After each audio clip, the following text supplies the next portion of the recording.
Hey, Pastor Ryan here with your Wednesday watering. I'm standing outside the church with an extremely large HVAC unit. This reminds me of standing in Israel next to some of the big old stones that they used to build the temple. And I'm reminded of a story I like to tell back when I was a church member. For many of us, we just show up on Sunday, and maybe you got a meeting or a group that you might pop into the church once a week. But I showed up to church one time. It was like a Tuesday morning or something, and there was a major snafu at the church. There was a plumbing issue, and I saw this whole army of people that I'd seen them on Sunday.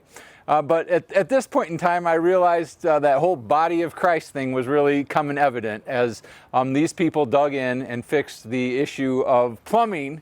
And if we wouldn't have had that fixed by the next Sunday, we would have had a major problem. So we have a whole team like that in our church, right? This facilities team who make sure that things operate. And Cheryl does an amazing job. Cheryl Leffler leads that team, and she is on top of things. I appreciate her leadership very much. So we've got this HVAC unit that we are going to be throwing up on top of the church. Thankfully, we know a guy who has some access to some cranes. Todd Jennings, your resident piano player. And so we will lift this thing up onto the roof, and it will continue to help us produce heat and cooling.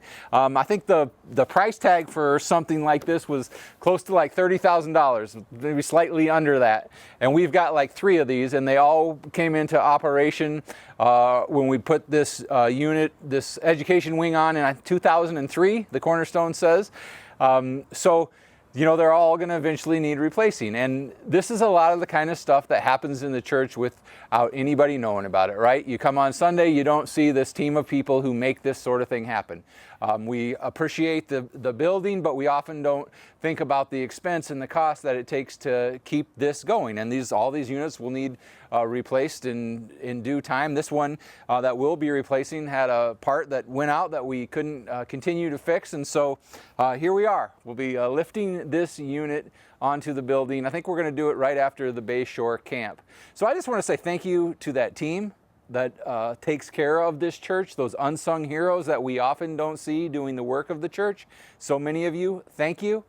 And thank you to all of you for your financial gifts to the church. We don't have to beg for money because you are committed to this church.